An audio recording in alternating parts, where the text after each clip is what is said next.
สวัสดีครับเดี๋ยววันนี้มารีวิวเลนส์ Tamron 2410 f 2.8 DI VC USD G2 Mount EF ตัวนี้กันครับขอเกริ่นไว้ตอนต้นคลิปก่อนเลยนะครับว่าเลนส์ตัวนี้นะเป็นเลนส์2410 f 2.8 ของ Mount EF นะครับเป็น Mount DSLR ของทาง Canon นะครับซึ่งมีของ Nikon ด้วยนะครับแล้วตัวนี้ผมซื้อมาใช้ได้ประมาณ2เดือนกว่านะครับก็ได้เอาไปใช้งานมาหลากหลายรูปแบบนะครับจนพอรู้แล้วแหละว่าเลนส์ตัวนี้มันเป็นยังไงบ้างนะครับก็เดี๋ยวจะมาทำคลิปรีวิวให้ดูในวันนี้กันครับเลนส์ตัวนี้นะครับเป็นเลนส์ของ Mount DSLR นะครับเป็นช่วงยุคปลาย DSLR พอดีนะครับเลนส์ตัวนี้นะครับมันวางขายตอนปี 2018 นะครับคือมันออกมาพร้อมกับ Tamron G2 ตัวอื่นนะครับอย่าง24-10 70-200แล้วก็150-600ตัว G2 นะครับมันจะออกมาพร้อมๆกันนะครับช่วง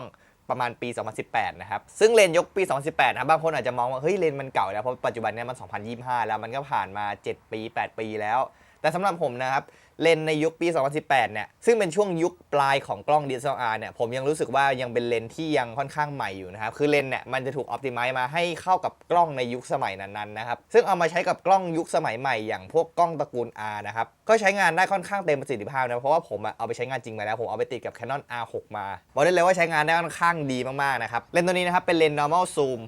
นะครับ24-70 นะครับไวแสงนะครับ f 2.8 นะครับฉะนั้นผมเชื่อว่าเป็นเลนส์ที่หลายคนเนี่ยอยากจะไว้ครอบครองเพื่อใช้งานนะครับซึ่งเลนส์24-10 f 2.8 ตัว Mount EF นะครับมันจะมีราคาที่ค่อนข้างจับต้องได้ง่ายนะครับถ้าไปเทียบกับพวก Canon Mount RF นะครับซึ่งผมก็เคยทำคลิปเปรียบเทียบเลนส์เทียร์เดียวกันของ Tamron 24-10 Sigma 24-10 f 2.8 ตัว R Tamron G2 แล้วก็ตัว Canon L Mark II นะครับผมเคยทำคลิปไปแล้วนะครับซึ่งเดี๋ยวผมจะแปะลิงก์ไว้ให้นะครับสำหรับใครที่อยากจะเข้าไปดูนะครับสำหรับรายละเอียดของเลนส์ตัวนี้นะครับมีอะไรบ้างเดี๋ยวเราติดตามชมในคลิปนี้กันเลยครับอันนี้นะครับก็เป็นลักษณะบอดี้ของเลนส์ภายนอกนะครับคือเลนส์นะครับที่เขาแถมมาให้เนี่ยก็จะมีฮูดมาให้ด้วยนะครับในกล่องของเขานะครับแล้วก็จะมีฝาหน้าเลนส์มาให้ด้วยนะครับแล้วก็มีท้ายเลนส์นะครับจะเขียนว่า Tamron for Canon และของ Nikon ก็จะเป็น for Nikon ไปนะครับทีนี้ตรงฮูดเลนนะครับก็มีปุ่มนี้ให้กดนะครับกดปุ่มออกมาได้เลยแล้วก็หมุนนะครับซึ่งฮูดเลนเนี่ยผมบอกตามตรงว่าผมก็ไม่ค่อยได้ใช้นะครับอันนี้เอามารีวิวให้ดูเฉยๆนะครับแล้วก็นี่นะครับเป็นลักษณะบอดี้ภายนอกตัวเลนที่ไม่มีฮูดนะครับก็ดูสวยงามอีกลักษณะหนึ่งนะครับทีนี้ตรงข้างหลังเลนนี่นะครับนี่ Tamron for Canon นี่นะครับพอบิดออกครับบิดไปทางทวนเข็มนะครับปุ๊บออกมาก็จะเจอชิ้นเลนนะครับเป็นเมาส์โลหะนะครับแล้วก็มีเวเทอร์ซิลตรงนี้ด้วยนะครับนี่นะครับแต่จะไม่มีจุดแดงๆเหมือนทางพวกเลนส์ Canon หรือ Sigma ที่เขาจะบอกนะครับแต่เขาจะมีจุดขาวๆนี้เคยเอาจุดขาวๆเนี่ยประกบกับตรงเลนที่เป็นสีแดงๆนะครับก็จะประกบเข้าไปได้นะครับอันนี้ผมขอปิดไว้ก่อนนะครับต่อมาตรงข้างหน้าเลนนี่นะครับข้างหน้าเลนแกะออกปุ๊บนะครับก็จะเห็นตัวเลนค่อนข้างที่จะชัดเจนครับแต่เนี้ยที่มันเคลือบเขียวเนี่ยเพราะว่าผมใส่ฟิลเตอร์ไว้นะครับอันนี้เป็นฟิลเตอร์ K&F Series Nano X นะครับก็เป็นฟิลเตอร์ที่ผมใช้งานเป็นประจำและใส่ในหลายๆตัวนะครับเป็นฟิลเตอร์ที่ดีนะคุณภาพดีนะครับใครที่สนใจนะผมแปะลิงก์ทางด้านล่างคลิปนี้นะสำหรับฟิลเตอร์ตัวนี้นะครับตัวละประมาณ700นะครับอันนี้82มิลคือกดโค้ดลดแล้วนะครับถ้าไม่กดโค้ดลดก็จะราคาสูงกว่านี้นิดหน่อยนะครับนี่นะครับเดิมๆของเขานะครับจะโคสติ้งมาเป็นประมาณนี้นี่นะครับหน้าเลนเนี่ย82มิลนะครับแต่ว่าเขาจะไม่ได้มีบอกนะว่ามันมีรายละเอียดตรงไหนปกติตรงหน้าเลนนะจะมีเขียนบอกใช่ไหมนี่ไม่มีนะครับแล้วมีจุดขาวนี้ด้วยนะครับส่วนตัวซูมนะครับเวลาเราซูมไปเนี่ยเราจะต้องซูมตามเข็มนะปกติ Canon เราจะซูมอีกทางหนึ่งไอ้ Tamron เนี่ยมันจะซูมเหมือน Nikon กับของ Sony นะครับคือซูมตามเข็มนะครับถ้าของ Canon จะซูมทวนนะครับนี่ออกมาสุดประมาณนี้นะครับแล้วตรงนี้เป็นพลาสติกปกตินะครับพลาสติกที่แบบว่าไม่ได้ดูกองแกงนะเป็นพลาสติกคล้ายๆ150-600 G2 แต่150-600 G2 จะมีความด้านกว่าไอ้นี่มันจะดูใสๆกว่านะครับแต่ดูแข็งแรงนะครับดูแข็งแรงมากนะครับแล้วก็ซูมเก็บเข้ามาได้นี้มีตรงนี้เป็นตัวล็อกนะครับล็อกปุ๊บหมุนไม่ได้แล้วแต่ถ้าปลดล็อกปุ๊บก็หมุนได้ทีนี้ไอ้ตัวล็อกเนี่ยมันล็อกได้แค่ทีระยะ24จุดอื่นล็อกไม่ได้นะครับแล้วก็ Tamron G2 ตัวนี้มันจะไม่มีฟังก์ชันที่แบบว่าดึงขึ้นแล้วก็ล็อกเหมือน Tamron 150-600 G2 นะมันจะไม่มีนะเพราะนี่มันเป็นเลนตัวเล็กนะครับอันนี้นะครับก็ดึงขึ้นไม่ได้ก็ถ้าจะล็อกไม่ให้กันเลนไหลก็ประมาณนี้นะครับส่วนเรื่องความหนืดนะครับผมว่ามันลื่นเพียงพอต่อการใช้งานเลยแล้วก็ซูมง่ายนะครับมันไม่เหมือน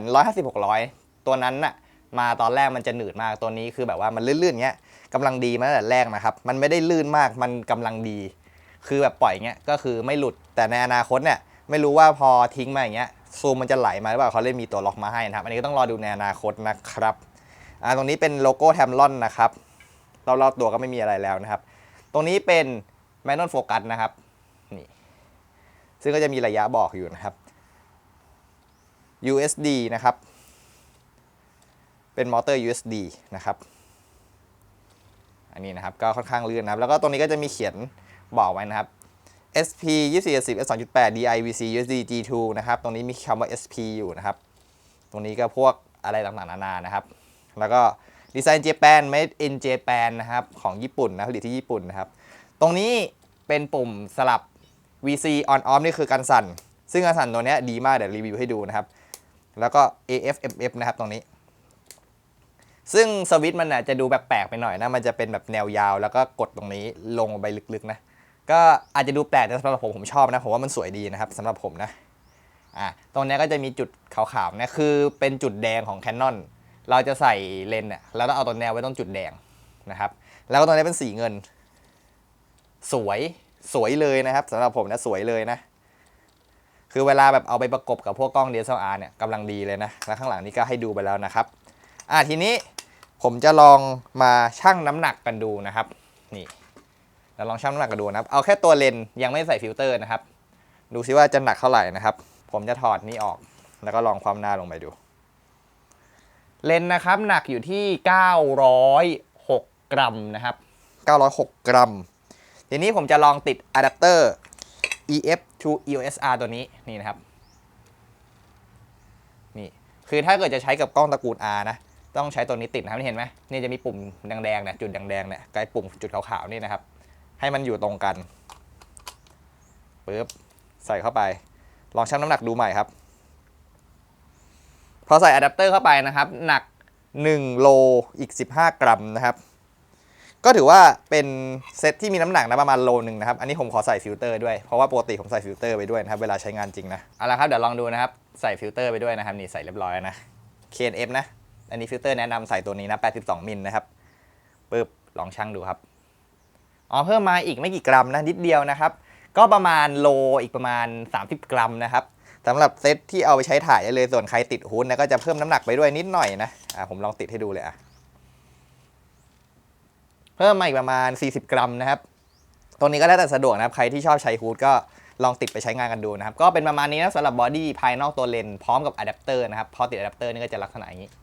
ยาวๆขึ้นมานิดนึงนะตรงนี้สีเงินเริ่มไม่สวยแล้วสำหรับผมนะผมชอบให้มันเป็นสีดำมากกว่านะจะได้กลมเข้าไปนะครับแต่อันนี้เขาออกแบบมาเป็นลักษณะแบบนี้นะครับนี่ก็เป็นลักษณะบอดี้ภายนอกของเลนส์ตัวนี้นะครับแล้วก็พร้อมกับติดอะแดปเตอร์ด้วยครับทดสอบการสั่นครับอันนี้ในบอดี้ R6 นะครับ Full Frame นะครับเป็นกล้องที่มีการสั่นในตัวนะครับอันนี้ผมขอเริ่มที่ระยะ 35 เลยนะครับก็ได้การสั่นประมาณนี้นะครับอันนี้ยังไม่ได้เปิดการสั่นในตัวเลนส์นะเปิดแค่ในบอดี้นะครับทีนี้เดี๋ยวผมลองเปิดการสั่นในตัวเลนส์เพิ่มครับโอ้รู้สึกได้เลยนะว่านิ่มขึ้นนะครับรู้สึกได้เลยนะต่อไปนะครับเดี๋ยวผมจะปิดการสั่นเหมือนเดิมนะครับจะขอซูมไปที่50 มิลนะครับ50 มิลนะครับนี่การสั่นเฉพาะในบอดี้นะครับได้เป็นประมาณนี้นะครับต่อไปนะครับเดี๋ยวผมจะลองเปิดการสั่นดูนะครับเปิดการสั่นปุ๊บโอ้นิ่งขึ้นเลยนะเลนการสั่นเลนช่วยได้เยอะเลยนะครับต่อไปนะครับผมซูมไปที่70เลยนะครับโดยที่ยังเปิดการสั่นอยู่นะครับนี่เป็นประมาณนี้นะครับเวลาแพนไปแพนมานะครับภาพจะนิ่งมานี้เดี๋ยวลองปิดการสั่นดูนะครับการสั่นในบอดี้ถามว่ามันช่วยมันก็ดูเหมือนจะไม่ค่อยช่วยเลยนะก็ยังมีภาพสั่นนะแต่พอเปิดการสั่นในเลนส์ปุ๊บเนี่ยคือมันนิ่งแบบมันนิ่งขึ้นเยอะมากๆเลยนะครับเนี่ยนี่นะครับก็เป็นการสั่นบอดี้เนี่ยในเลนส์นะครับคือผสมทำงานด้วยกันนะครับก็เป็นประมาณนี้นะครับต่อไปเดี๋ยวเราไปดูของ APS-C 90D นะครับอันนี้ครับเป็นการสั่นใน 90D นะครับเป็นกล้องบอดี้ที่ไม่มีการสั่นในตัวนะครับอันนี้ผมปิดการสั่นในตัวเลนส์ไว้นะครับส่วนวันที่35 มิลนะครับก็จะเป็นประมาณนี้นะครับส่วนถ้าผมเปิดการสั่นทีนึงนะครับก็จะเป็นประมาณนี้เลยนะครับเปิดปุ๊บโอ้อันนี้เห็นหลังจอคือรู้สึกได้เลยนะว่ามันนิ่งขึ้นเยอะเลยนะครับอันนี้ในวิดีโอนะครับโอ้ใช้งานได้ดีขึ้นนะครับเอาต่อไปนะครับเดี๋ยวผมจะลองปิดการสั่นเหมือนเดิมนะครับแล้วผมจะลองซูมไปที่50นะครับเป็นประมาณนี้แล้วพอผมเปิดการสั่นปุ๊บโอ้ดูดีขึ้นเยี่ยมเลยนะเวลาถ่ายแผ่นอะไรพวกนี้ ผมว่าช่วยได้เยอะเลยนะครับบอดี้กล้องที่มันไม่มีการสั่นนะครับช่วยได้เยอะนะครับต่อไปนะครับที่70มิลนะครับอันนี้ผมลองเปิดการสั่นทิ้งไว้ก่อนนะครับปึ๊บก็ค่อนข้างนิ่มนะดูโอเคเลยมันอาจจะมีภาพดึงบ้างนะครับเรื่องปกตินะครับต่อไปผมปิดการสั่นครับเป็นประมาณนี้เลยนะครับพอเปิดการสั่นใหม่ทีนึงปึ๊บดูดีขึ้นนะครับอันนี้ก็ถือว่าเป็นงานวิดีโอนะครับในบอดี้ที่ไม่มีการสั่นนะครับให้ดูการสั่นในตัวเลนส์กับบอดี้ที่มีการสั่นอย่าง Canon R6 บ้างนะครับผมถ่ายที่1/50นะครับส่วนค่า f เนี่ยปล่อยมันไหลไปนะครับแล้วก็ถ่ายที่27มิลนะครับอันนี้1/50นะครับแบบไม่เปิดการสั่นตัวเลนส์นะครับภาพคมชัดตามปกตินะครับต่อไปผมเหลือ1/25นะครับภาพก็ยังดูดีอยู่นะครับต่อไปเหลือ1/13เนี่ยเริ่มเบลอแล้วมือผมสั่นนะครับทีนี้มา1/6นะครับก็เบลอเหมือนกันนะครับเริ่มเบลอแล้วเหมือนกันครับเริ่มไม่ไหวนะครับ0.3 วิไม่ไหวนะครับไปเหมือนเดิมครับแต่เพิ่มเติมคือเปิดการสั่นในตัวเลนส์เพิ่มขึ้นมานะครับ1/50นะครับคมชัดอยู่แล้วนะครับตามปกตินะครับต่อไป1/25ครับก็คมชัดตามปกติเลยนะครับ1/13ครับโออันนี้ก็ยังคมชัดอยู่นะครับถือว่าช่วยได้นะครับ1/6นะครับเริ่มมีความเบลอขึ้นมานิดนึงนะครับแต่รายละเอียดภาพยังดูค่อนข้างคมชัดอยู่นะครับ0.3ครับอันนี้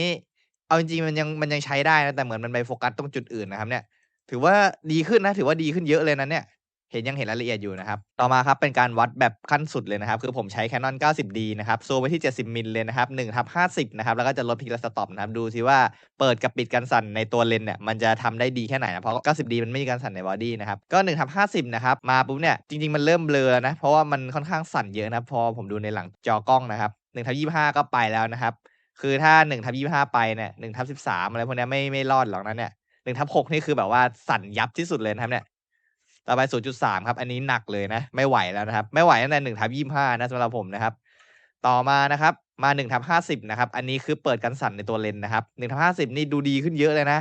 โอ้อันนี้ดีเลยอันนี้คือใช้ได้เลยนะครับต่อไป1/25ครับโอ้ยังดูดีอยู่เลยนะครับดูดีมากนะครับ1/13ครับเริ่มออกอาการขึ้นมาแล้วนะครับเริ่มออกอาการแล้วนะ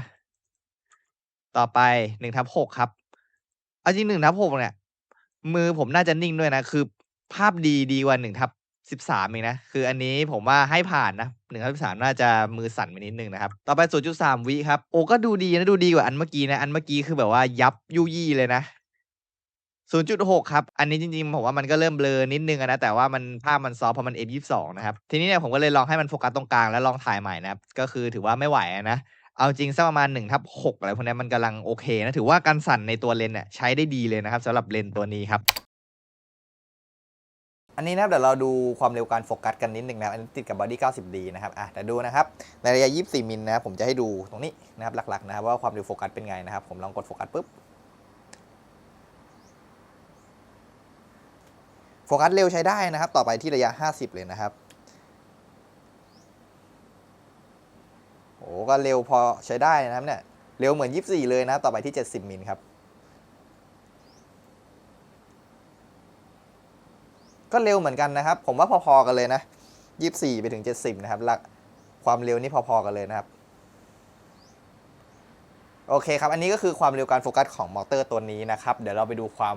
เร็วหลังจอกันครับอันนี้นะเดี๋ยวเราลองเทสระบบออโต้โฟกัสกันดูนะครับอันนี้ผมขออนุญาตใช้ใน Canon R6 ครับจะได้เห็นกันชัดๆไปเลยนะครับก็ผมใช้เป็นสปอตนะครับจุดเดียวนะครับแล้วก็ลองกดนี่โฟกัสงี้เลยนะครับนี่ครับอันนี้ที่ระยะ50นะครับเดี๋ยวผมลองมาที่ระยะ24ก่อนนะครับปึ๊บผมขอปรับเป็นโหมด AV ปึ๊บจะได้เห็นกันชัดๆนะครับง่ายๆนะครับอันนี้ครับปึ๊บตึ๊บนี่ครับ24มิลนะครับวัดแสงอะไรให้จัดการให้แบบว่าง่ายๆนะครับมาที่มืดปึ๊บก็ค่อนข้างที่จะรวดเร็วนะครับต่อไปที่ระยะ50นะครับระยะ50ก็รวดเร็วเหมือนเดิมนะครับนี่คือโฟกัสมันทำงานได้ค่อนข้างรวดเร็วนะครับเดี๋ยวผมลองที่ระยะ70นะครับ70นี่ก็ไม่ต่างกันเลยนะครับคือผมรู้สึกว่ามันก็โฟกัสชุดเดียวกันนะครับคือรวดเร็วเหมือนกันเลยต่อไปเดี๋ยวลองที่ Servo AF นะครับอันนี้ครับเป็น Servo AF นะครับนี่มีจังหวะคิดนิดหน่อยเนี่ยมีจังหวะนิดนึงนะครับมันจะมีช่วงจังหวะที่มันคิดนิดนึงนะครับแต่โดยรวมยังถือว่าเร็วมากๆอยู่นะครับเนี่ยโอ้โดยรวมถือว่าใช้งานได้แล้วนะอันนี้คือโฟกัสตัวอย่างให้ดูนะครับว่ามันเป็นยังไงกันบ้างนะครับ อันนี้ระบบโฟกัสวิดีโอนะครับลองดูนะครับก็เป็นยังไงบ้างครับอันนี้ผมซูมไว้ที่35มิลนะครับเดี๋ยวลองกดอัดไว้เลยนี่นะครับนี่โฟกัสมาประมาณนี้วิดีโอมันจะช้ากว่าภาพนิ่งตามปกตินะผมรู้สึกว่าเลนส์ตัวนี้มันจะคล้ายๆพวกเลนส์ขอบเงิน Canon คือวิดีโอมันจะโฟกัสช้านิดนึงแต่ว่ามันจะโฟกัสได้ดีอยู่นะครับปึ๊บนี่ขึ้นโฟกัสเลยครับออกข้างๆหายพอเข้ามาปุ๊บจับเลยนะครับอันนี้โฟกัส R6 มันเป็นอย่างนี้อยู่แล้วนะมันดีอยู่แล้วนะครับมือมากันปึ๊บมีตาเห็นตานิดนึงจับตาโอเคเป็นประมาณนี้นะครับก็ระบบโฟกัสวิดีโอนะครับเนี่ยปึ๊บโฟกัสมือไหมไกลเกินโอเคครับอันนี้เป็นระบบโฟกัสวิดีโอนะครับต่อไปเดี๋ยวเราไปดูระบบโฟกัสภาพนิ่งกันบ้างนะครับอันนี้เป็นระบบโฟกัสของภาพนิ่งเลยนะครับระยะเท่าเดิมนะครับก็ขอเพิ่มแสงนิดนึงโอเคนะครับภาพนิ่งนะครับจะรู้สึกว่าเร็วกว่าวิดีโอโอ้โหต้องปิดไม่ให้เห็นอย่างเงี้ยนะครับก็ใช้งานได้เหมือนกันนะครับเนี่ยปึ๊บเร็วนะครับอันนี้เร็วภาพนิ่งนะโหมด M นะโหมดอะไรก็เหมือนกันนะครับมีโหมดอะไรเหมือนกันโอ้อันนี้เดี๋ยวขอลองเป็นโซนดูบ้างนะครับในโซนปุ๊บแล้วถ้าหน้ามาอยู่ในโซนเลยโฟกัสหน้าโอเคนี่เอาออกมาปุ๊บข้างหลังชัดอ่านปุ๊บชัดเลยไหมนี่ครับยื่นของยื่นของในตัวอัดเสียงผมมายื่นรีวิวของแล้วถ้ามีหน้าอยู่ในเฟรมยังโฟกัสที่หน้าอยู่นะถึงแม้ว่าโฟกัสมันจะไม่ขึ้นในนี้แต่ว่ามันก็โฟกัสหน้านะเหมือนกล้องสมัยใหม่นะโอเคเหมือนกันนะครับจริงๆเหมือนกันเลยนะลองดูแล้วนะครับเดี๋ยวผมขอลองวิ่งอีกรอบนึงนะครับโดยการใช้นี่ AF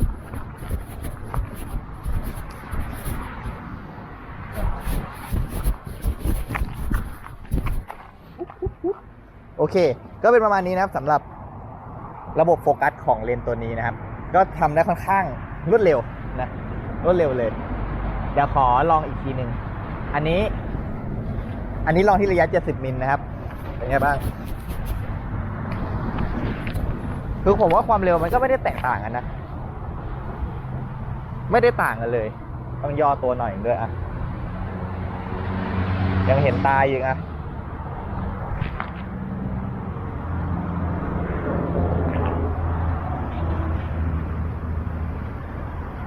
ต้องอยู่นี่อ่ะนี่ครับ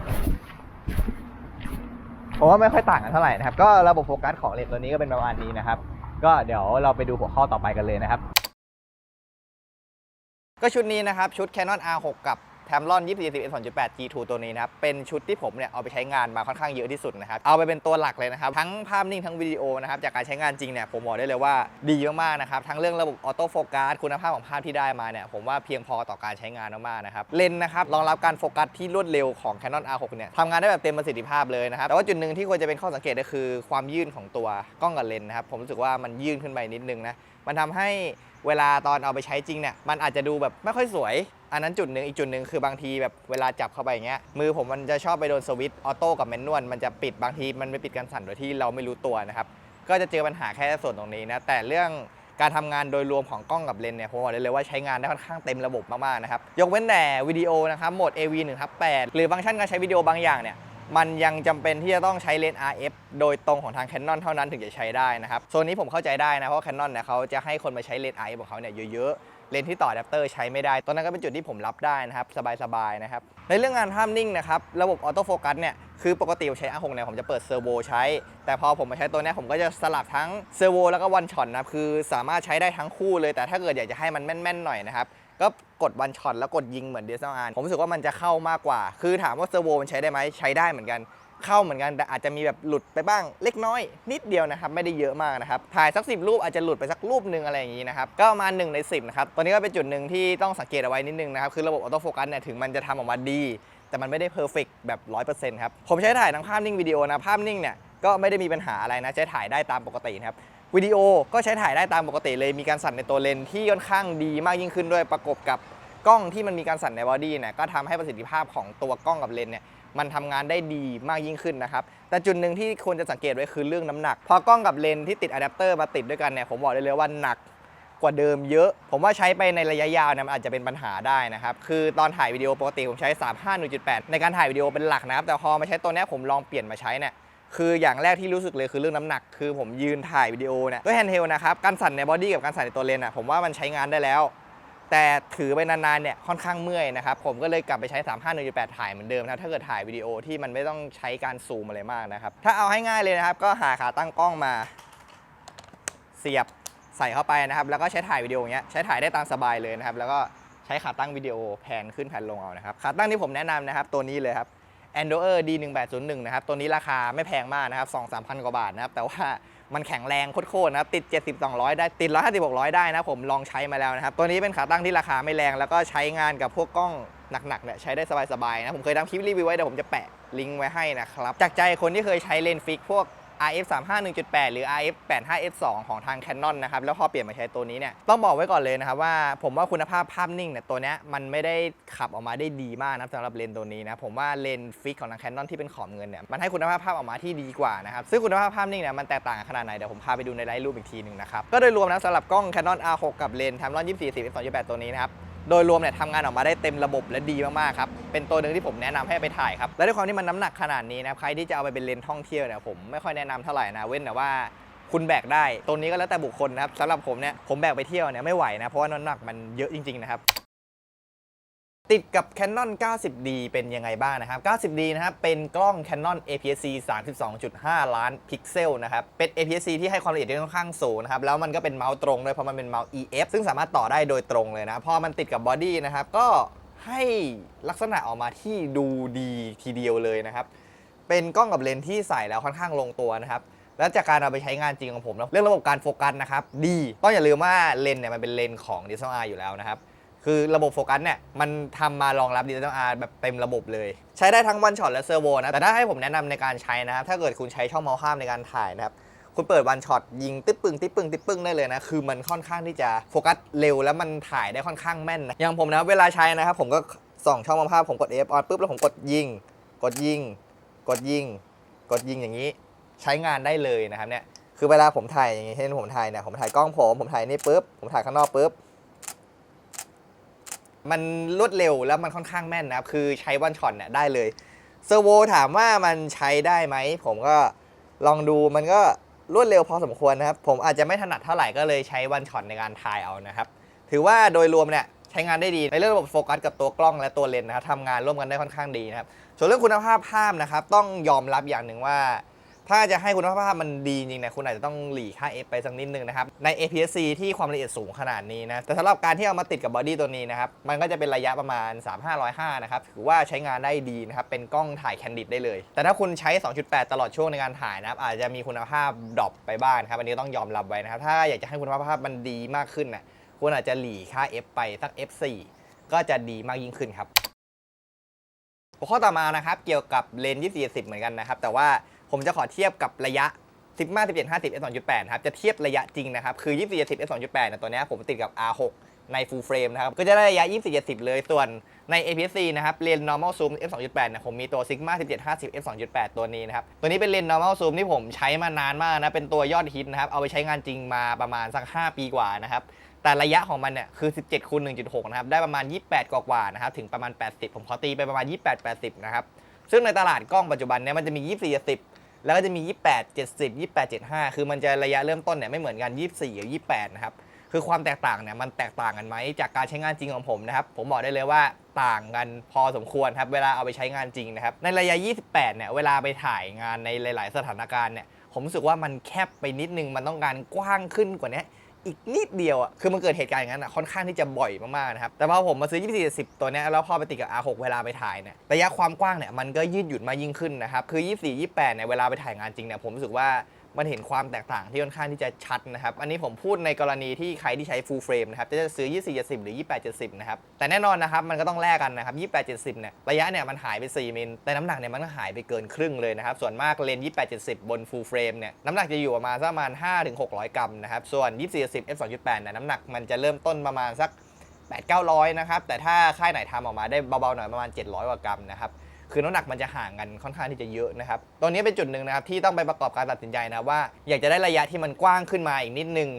หรือต้องการน้ำหนักที่มันเบานะครับตรงนี้ต้องไปดูงานของเพื่อนๆนะว่าใช้ในลักษณะไหนมากกว่ากันครับเดี๋ยวเรามาดูกันเรื่องคุณภาพของภาพนะครับผมขอเริ่มจากขอบมืดกันก่อนเลยนะครับแล้วก็ผมไปถ่ายมานะครับที่ระยะ70มิลนะครับก็จะตั้งแต่ f 2.8 จนไปถึง f 16นี่นะครับผม 2.8 เนี่ยถ้าถ่ายในที่กว้างๆเนี่ยจะเห็นได้ชัดเลยว่าจะเกิดขอบมืดขึ้นนะครับพอไว้ที่ f 4เนี่ยหายไปเยอะเลยนะแล้วพอไป 5.6 ปุ๊บดีขึ้นไปอีกนะ5.6 นี่เหลือแบบปลายๆแล้วนะครับแล้วก็หายสุดที่ f 8นะครับ f 8นี่คือแบบว่าหายไปแล้วนะ f 11ก็ดีขึ้นอีกแต่จริงๆ f 5.6 f 8เนี่ยแทบจะไม่เห็นอะไรแล้วนะครับ f 11ไป16ก็ไม่เห็นอะไรแล้วนะครับทีนี้ถ้าเกิดใครถ่ายไฟล์รอมานะครับก็มาเข้าที่ Lane Correction นะครับแล้วก็ Enable Lane Profile นะครับแล้วกดคลิกทีนึงเนี่ยก็จะแก้ไขเรื่องขอบมืดไปได้นะครับรวมถึงขอบป่องด้วยนะครับถ้ามองดีๆนะครับเนี่ยมันจะมีอาการป่องนิดหน่อยนะครับซึ่งภาพเนี่ยอาจจะมองไม่ชัดนะนะครับก็ใช้ไฟล์รอเนี่ยสามารถแก้ไขปัญหาได้นะครับต่อมาครับเดี๋ยวจะให้ดูเรื่องขอบป่องเพิ่มเติมอีกหน่อยนะครับอันนี้ผมถ่ายไฟล์รอมาเหมือนเดิมนะครับก็ดูจากตรงนี้ผมพยายามตั้งให้มันตรงที่สุดนะครับแต่จากฝ้าตรงนี้นะครับก็จะดูว่าเขาเอนลงไปนิดนึงนะครับผมกดทีนึงเห็นไหมมันก็จะตรงเลยรวมถึงฐานตรงนี้นะครับแล้วก็ขอบมืดนะมืดกับป่องนะครับเมื่อแก้ไขโปรไฟล์เลนส์นะครับก็จะมีบางส่วนที่มันจะโดนครอปไปนิดนึงอันนี้เป็นเรื่องปกตินะครับอันนี้ที่ระยะ24มิลนะครับจะเป็นประมาณนี้นะครับต่อมาที่ระยะ50มิลนะครับผมถ่ายมาที่51นะครับก็ใกล้ๆเคียงกันนะครับลองกดทีหนึ่งครับ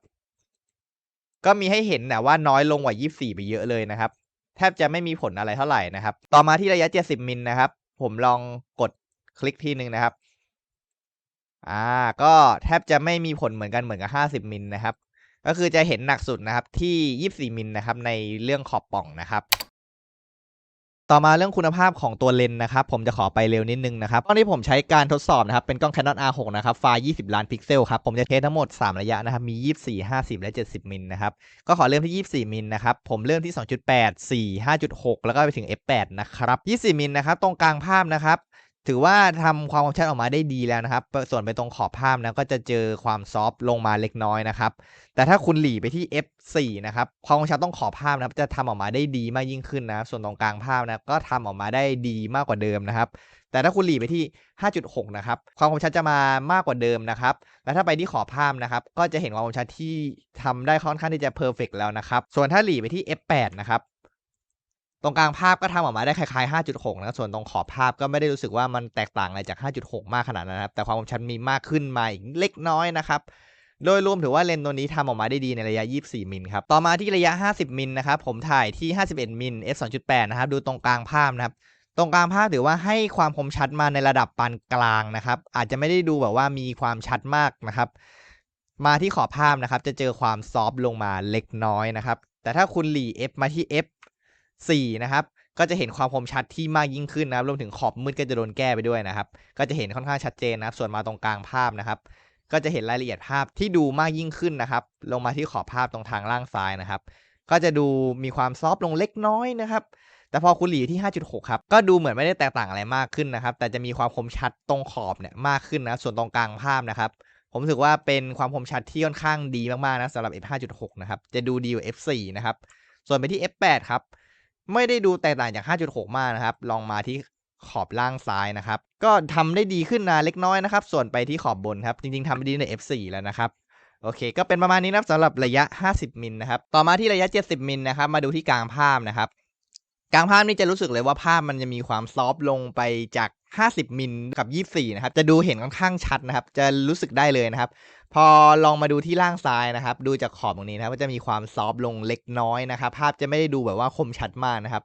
บลองไปดูที่มุมภาพด้านบนซ้ายนะครับก็จะมีความซอฟต์มามากขึ้นไปอีกนะครับทีนี้ถ้าคุณได้หลีไปที่ F4 นะครับนี่ครับจะมีความคมชัดมามากขึ้นเยอะพอสมควรเลยนะรวมถึงคอนทราสต์ก็มาเต็มมากขึ้นนะครับเรามาดูตรงข้างล่างซ้ายนะครับยังมีความซอฟต์ของภาพอยู่แบบรู้สึกได้อยู่เหมือนกันนะไม่ได้ดูแบบเพอร์เฟกต์ขนาดนั้นแต่ดีขึ้นมาเล็กน้อยนะครับส่วนมาดูตรงกลางภาพครับก็จะเห็นรายละเอียดภาพที่มากยิ่งขึ้นไปอีกนะครับแต่ถ้าคุณหลีไปที่ 5.6 ครับ 5.6 นี่โอ้โหแค่หลีมาก็รู้สึกได้เลยนะครับว่ามันมีความคมชัดมากยิ่งขึ้นนะครับเดี๋ยวจะย้อนกลับไปดู F4 ทีนึงนะครับอันนี้คือ F4 นะครับต่อมาผมกดมาที่ 5.6 นะครับนี่ครับคือจะเห็นรายละเอียดตัวภาพเนี่ยค่อนข้างชัดขึ้นเยอะมากนะครับดูจากตรงลายไม้นะครับสำหรับใครที่มองไม่เห็นนะครับผมแนะนำให้เปิดเป็น Full HD หรือ 4K ขึ้นไปนะครับพอผมมาดูที่ขอบล่างซ้ายนะครับจะเห็นได้ว่าตรงส่วนตรงนี้นะครับรายละเอียดเนี่ยมาเต็มมากยิ่งขึ้นนะครับใน F5.6 นะครับแล้วก็ไปดูทางขอบบนนะครับก็จะเห็นรายละเอียดที่มากยิ่งขึ้นเล็กน้อยนะครับแต่ถ้าคุณหลีมาที่ F8 ครับ F8 นี่คือโอ้โหชัดกว่า 5.6 อีกนะอันนี้คือเห็นชัดเลยนะว่า F8 เนี่ยทำได้ดีกว่า 5.6 นะครับคือในระยะ70มิลเนี่ยถ้าเกิดใครต้องการจะเก็บรายละเอียดภาพให้ได้มากที่สุดนะครับตั้งแต่กลางภาพยันขอบภาพแนะนำให้มาสัก F8 นะครับต่อมาผมจะแถมไปที่ F11 นิดนึงนะครับ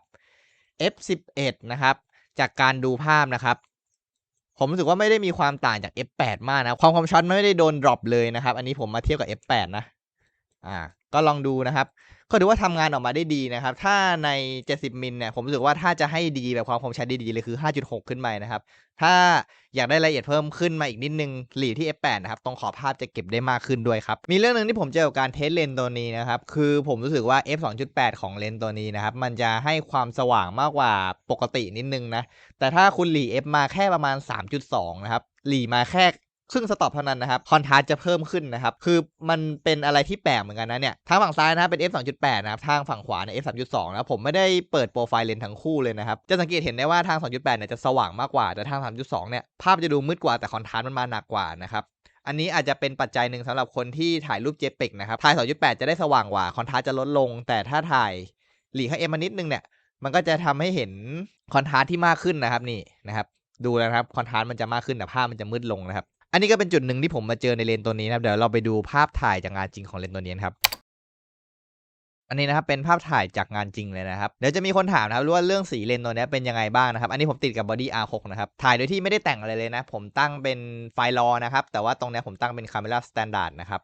ก็ดูสีสันนะครับกับความคมชัดนะผมถ่ายที่1:50 f2.8 ISO นี่ 2005 นะครับถ่ายที่70มิลนะครับเป็นระยะที่ผมรู้สึกว่าถ่ายออกมาพอร์เทรตก็ดูสวยนะครับเนี่ยถ่ายคนแล้วก็ให้เห็นรายละเอียดด้านหลังเนี่ยค่อนข้างเยอะๆนะครับและดูสีสันครับสีสันถือว่าสวยเลยนะผิวดูอมชมพูอันนี้ผิวผมว่าส่วนหนึ่งมาจากตัวบอดี้ที่มันขับผิวออกมาประมาณนี้ด้วยนะครับส่วนตัวเลนส์เนี่ยก็ขับไฟล์ออกมาดีนะครับเนี่ยถือว่าเห็นรายละเอียดที่ค่อนข้างชัดเจนนะครับอันนี้ f2.8 นะครับคือเลนส์ผมว่ามันไม่ต้องคมชัดมากหรอกขอให้มันถ่ายออกมาแล้วคนมันดูสวยเนี่ยแค่นั้นจบแล้วนะครับแต่พวกรายละเอียดบนหน้านะครับก็จะค่อนข้างหายไปเยอะอาจจะด้วยที่ว่า ISO มันล่อไป 2005 ด้วยนะครับแต่โดยรวมถือว่าสวยงามนะครับแค่เพิ่มแสงขึ้นมานิดนึงเนี่ยผิวดูสว่างขึ้นแล้วนะครับแล้วก็แต่งสีเพิ่มอีกหน่อยหนึ่งก็สวยแล้วนะครับอันนี้คือตัวอย่างสีของกล้องกับเลนส์ตัวนี้นะครับอันนี้ผมถ่ายที่48มิลเหมือนกันนะครับถ่ายที่ f2.8 เหมือนกันนะครับเดี๋ยวลองดูรายละเอียดเนื้อภาพกันดูครับอันนี้ซูมที่ 100% นะไฟล์20ล้านพิกเซลนะครับอาจจะไม่ได้ลึกมากนะครับ ISO 2000นะครับอันนี้นะครับก็รายละเอียดให้ค่อนข้างชัดเจนแล้วนะครับโดยรวมถือว่าทำออกมาได้ดีนะครับถึงแม้ว่าความคมชัดอาจจะขับออกมาได้ไม่สุดขนาดนั้นนะครับเนื้อภาพโดยรวมเนี่ยถือว่าดูดีเลยนะครับส่วนตัวเวอร์เก้นะครับ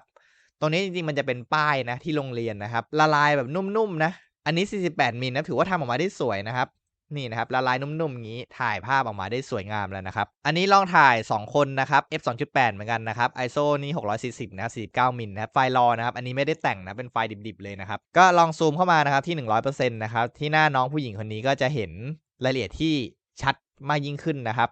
ส่วนหน้าน้องผู้ชายคนนี้ก็จะเห็นรายละเอียดถือว่าทำออกมาดีนะคือ f2.8 ที่เมื่อกี้เราลองไปเทสกันมาเนี่ยถึงมันจะดูแบบว่าถ้าหลีค่า f ไปนิดนึงเนี่ยมันดูดีกว่าเดิมแต่จริง 2.8 ก็ถือว่าใช้งานได้แล้วนะครับเนี่ยเห็นรายละเอียดค่อนข้างที่จะชัดเจนมากๆนะครั